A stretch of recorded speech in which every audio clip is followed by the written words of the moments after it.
হাই everyone কাকলিছ কিচেনলৈ আপোনালোক আটাইকে স্বাগতম জনাইছোঁ। আজি এটা সুন্দৰ ৰেচিপি লৈ আহিছোঁ। আজিৰ এই ৰেচিপিটো অৱশ্যে মই বনোৱা নহয়, ৰিকুৱেষ্ট আহি আছিলে মোৰ হাজবেণ্ডৰ মানে হাতেৰে এটা ৰেচিপি দিব লাগে। যেতিয়া মই বিশ্বকৰ্মাৰ ব্লগ এটা বনাইছিলোঁ হাজবেণ্ডৰ লগত, গতিকে তেতিয়াৰ পৰাই মোক কৈ আছিলে মানে এখেতৰ বনোৱা এটা ৰেচিপি লাগে। গতিকে আজি ভাবিছোঁ মানে তেওঁৰ হাতেদি আজি এটা ৰেচিপি আপোনালোকলৈ বুলি আগবঢ়াওঁ। গতিকে বলকচোন তেখেতেনো কেনেকৈ মানে ৰেচিপিটো বনায়। মই কথাখিনি কৈ দিম, তেওঁ ক'ব নোৱাৰিব আৰু তেওঁ ৰেচিপিটো বনাই যাব।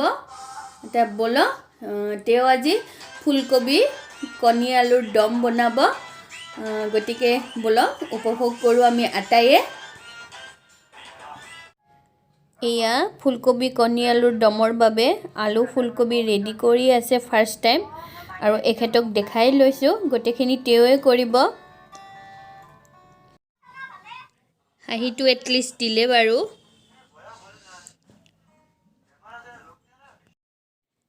এইদৰে তেওঁ ফুলকবি আলু ৰেডি কৰি ল'লে আৰু মছলা কি ল'লে তেওঁৰ মুখেৰে শুনক আপোনালোকে, তেওঁ কৈ দিব। মই নহৰু লৈছোঁ, আদা লৈছোঁ, জলকীয়া লৈছোঁ, পিঁয়াজ লৈছোঁ 3টা, চাহী গৰম মছলা লৈছোঁ, জিৰা লৈছোঁ আৰু লাল মিৰ্চ লৈছোঁ। অ'কে, এতিয়া মই ফুলকবি আৰু আলুখিনি সিজাব দিম। মই তোমাক ভিডিঅ' কৰি আছোঁ, তুমি কৈ থাকা। এয়া তুমি কি ল'লা বাবা? অঁ, এইটো কি হয়? আলু। অঁ, আৰু এইটো জ্বলা। অঁ, আৰু অঁ অঁ আৰু পিঁয়াজ। অঁ, আৰু পিঁয়াজ। এয়া কি? নহৰু। মই ভিডিঅ' কৰি আছোঁ কাৰণে ল'ৰাইও ভিডিঅ' কৰিছে। এয়া ফুলকবি আলু কণী সিজাই লোৱা হৈ গ'ল। এতিয়া গেছত কেৰাহী উঠাই দিব। বলক আমি চৌকাৰ ওচৰলৈ যাওঁ। এয়া গেছত কেৰাহী উঠাই দিছে আৰু ফাৰ্ষ্ট টাইম কণীকেইটা ভাজি ল'ব। এয়া কণী তেলত দি দিলে আৰু জোখ অনুযায়ী নিমখ আৰু হালধি দি দিছে আৰু কণীকেইটা এইদৰে ৰঙচুৱাকৈ ভাজি লৈছে। এওঁৰ কিন্তু এটা টিপছ আছে দেই, যেনেকৈ নহওক কণীকেইটা ৰঙা হৈয়ে যাব। এয়া চাওক ইমান ধুনীয়াকৈ ৰঙা কৰি ভাজিছে। সেই একেই তেলতে এতিয়া পাঁচফোৰণ দিছে আৰু কাটি লোৱা পিঁয়াজৰ টুকুৰাকেইটা দি দিছে। এতিয়া পিঁয়াজখিনি ভাজি লৈছে, তাৰপিছত নহৰু আৰু আদা বটাটো দি দিছে, কাটি লোৱা জলকীয়া কেইটা দি দিছে আৰু ইয়াত ধনিয়াৰ গুড়ি, জিৰাৰ গুড়ি, জোখ অনুযায়ী হালধি, এই আটাইখিনি মছলাই স্ক্ৰীণত দেখুওৱাৰ দৰে দি দিছে।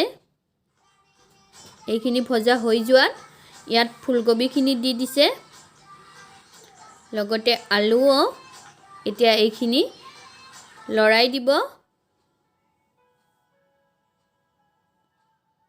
এইদৰে ভালকৈ লৰাই দিয়া হৈ গ'ল।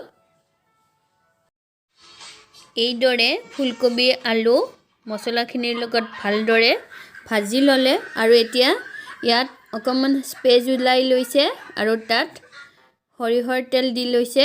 কাৰণ কিয়, ইয়াত এটা তেওঁ হেনো কেঁচা কণী ভাঙি দিছে আৰু সেইটো কাৰণত এইদৰে কেঁচা কণী ভাঙি দিলে খাবলৈ খুবেই সোৱাদ হয় আঞ্জাখন।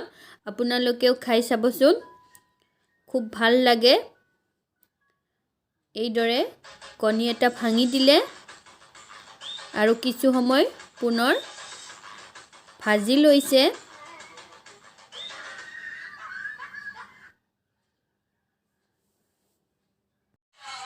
এইখিনি ভাজি লোৱা হৈ গ'ল আৰু এতিয়া তেওঁ জোখ অনুযায়ী পানী দি দিছে।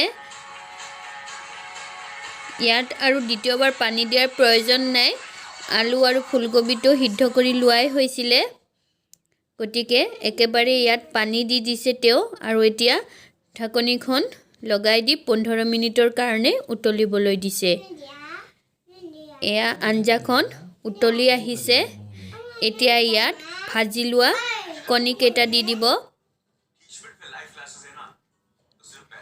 এই ৰেচিপিটো চাই যদি ভাল পায় তেতিয়া হলে লাইক এটা কৰিবলৈ নাপাহৰিব আৰু মোৰ চেনেলটোলৈ যদি নতুনকৈ আহিছে তেতিয়া হলে সাবস্ক্ৰাইব কৰিব লগতে কাষত থকা বেল আইকনটো ক্লিক কৰি অল কৰি দিব কিয়নো মোৰ নতুন ভিডিঅ'বোৰৰ নটিফিকেশন আপোনালোকে পাই থাকিব এতিয়া আঞ্জাখনত কেঁচা ধনিয়াৰ পাত দি দিলে আৰু কেঁচা ধনিয়াৰ পাত দিলে আঞ্জাখনটো আৰু কবই নালাগে খাবলৈ খুব সোৱাদ হয় এতিয়া ইয়াত চাহি গৰম মছলাটো দি দিছে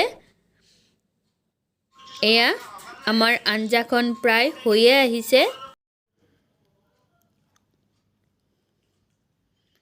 এইদৰে তেওঁ আঞ্জাখন লৰাই আছে আমাৰ এও আঞ্জা বনালে খুব লৰাই থাকে আৰু কেৰাহীৰ ওচৰতে ৰৈ থাকে এয়া আমাৰ আঞ্জাখন হৈ গ'ল আপোনালোকে এইদৰে এবাৰ বনাই চাব আৰু ৰেচিপিটো কেনেকুৱা পালে জনাবলৈ নাপাহৰিব এই ৰেচিপিটো মোৰ ৰিকুৱেষ্ট ৰেচিপি আছিলে বহু দিনৰ পৰা ৰিকুৱেষ্ট আছিলে মই দিব পৰা নাছিলো তাৰ বাবে দুখিত কিন্তু বহু দিনৰ মূৰত আজি কৰিব পাৰিলো অকমান হলেও মনটো ভাল লাগিছে কাৰণ ৰিকুৱেষ্টটো ৰাখিব পাৰিছো যেন লাগিছে গতিকে আশা কৰো ৰেচিপিটো চাই ভাল পাব আপোনালোকে এয়া হৈ গ'ল আমাৰ ৰেচিপি আৰু এটা নতুন ভিডিঅ' লৈ পুনৰ আপোনালোকক লগ পোৱাৰ প্ৰতিশ্ৰুতিৰে আজিলৈ বাই বাই টেক কেয়াৰ